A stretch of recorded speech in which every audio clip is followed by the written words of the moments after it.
এবার নোভিয়া তাদের আরও একটি নতুন স্মার্টফোন লঞ্চ করে দিল, যেটার নাম থাকতেছে ZTE নোভিয়া Z80 আলট্রা। তো নোভিয়ার Z80 আলট্রা এই ফোনটিতে তারা ব্যবহার করা হয়েছে বেশ কিছু ফিচার, তবে সেই সাথে এই ফোনটিতে থাকতেছে 7200 mAh এর ব্যাটারি। পুরো ভিডিও জুড়ে কথা হবে নোভিয়া Z80 এই ফোনটি নিয়ে, এন্ড এই ফোনে কি কি ফিচার অ্যাড করা হয়েছে বিস্তারিত জানতে পারবো পুরো ভিডিও জুড়ে। চলুন কথা না বাড়িয়ে শুরু করা যাক। আর যারা এখনো চ্যানেলকে সাবস্ক্রাইব করে নেয় অবশ্যই সাবস্ক্রাইব করে রাখবেন পরবর্তী ভিডিও পাওয়ার জন্য। তো নোভিয়া Z80 এই ফোনটির আমরা যদি প্রথমত কথা বলি তাহলে কথা বলতে হবে এই ফোনটির ডিসপ্লের ক্ষেত্রে। এই ফোনটির ডিসপ্লেতে তারা ব্যবহার করা হয়েছে অ্যামোলেড এর একটি ডিসপ্লে, এটাতে আবার থাকতেছে 1 বিলিয়ন কালার। তবে এই ফোনটিতে কিন্তু আবার থাকতেছে 144 হার্জ রিফ্রেশ রেটের সাথে 2000 নেট স্পার্কও ব্যবহার করা হয়েছে। তবে এই ফোনটির আবার ডিসপ্লের যে সাইজটা আছে এটাতে আবার ব্যবহার করা হয়েছে 6.85 ইঞ্চ। আবার সেই সাথে সাথে এটাতে ব্যবহার করা হয়েছে 431 ppi ডেনসিটি। তবে ফোনটির প্ল্যাটফর্মের ক্ষেত্রে যদি আমরা লক্ষ্য করি তাহলে এতে দেখতে পারবো ব্যবহার করা হয়েছে অ্যান্ড্রয়েড ভার্সন 16, এটা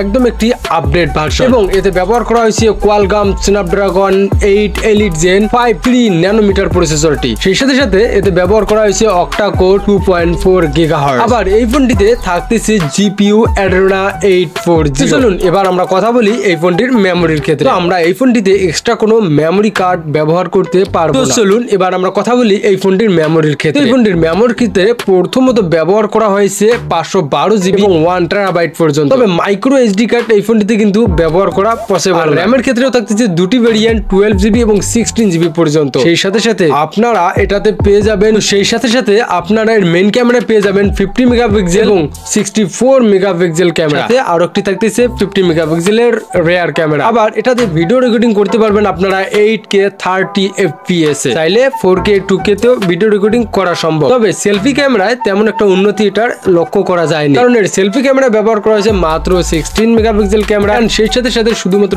ভিডিও রেকর্ডিং করতে পারবেন 1080 30 FPS, যেটা নরমালি আমার কাছে খুব একটা ভালো লাগেনি। দেন এবার যদি আমরা কথা বলি এই ফোনটির কানেক্টিভিটির ক্ষেত্রে, এই ফোনটিতে থাকতেছে ওয়াইফাই, ব্লুটুথ, জিপিএস, এর সাথে সাথে চার্জিং পোর্টে ব্যবহার করা হয়েছে USB টাইপ সি, সাথে ওটিজি তো থাকতেছে। তবে ফিচারস এর ক্ষেত্রে এটাতে আমরা আনলক করতে পারবো ফিঙ্গারপ্রিন্ট আন্ডার ডিসপ্লে, এটা মোটামুটি সঠিক জায়গায় তারা দিয়ে দিয়েছে। আর এর ফিঙ্গারপ্রিন্টটা মোটামুটি স্মুথলি কাজ করে এবং অনেক ফাস্ট, যেটা আপনারা দেখতেই পারতেছেন। তো চলুন এবার আমরা কথা বলি এই ফোনটির ব্যাটারির ক্ষেত্রে। এই ফোনটির ব্যাটারির ক্ষেত্রে আমরা যদি প্রধানত লক্ষ্য করি, এতে যে ব্যাটারিটা ব্যবহার করা হয়েছে সেটা হচ্ছে 7200 mAh ব্যাটারি। অবশ্যই এটা একটা বিগ ব্যাটারি, এবং সেই সাথে সাথে চার্জিং এ থাকতেছে 90 ওয়াট ওয়্যার চার্জিং, আবার ওয়্যারলেস চার্জিং এ থাকতেছে 80 ওয়াট। এই ফোনটি 7200 mAh ব্যাটারি হওয়া সত্ত্বেও এটা ব্যাকআপ দিবে সর্বোচ্চ 7 থেকে 8 হাওয়ার। চলুন এবার আমরা কথা বলি এই ফোনটির প্রাইস সম্পর্কে। এই ফোনটির প্রাইসের কথা যদি আমরা বলি তাহলে বলতে হয় এটার যে 16 জিবি বা 512 জিবি যে ভেরিয়েন্ট আছে সেটা অলমোস্ট 1,25,000 টাকার মতো পড়বে, বা আপনি চাইলে আনঅফিশিয়ালিও নিতে পারেন যেগুলোর বাজেট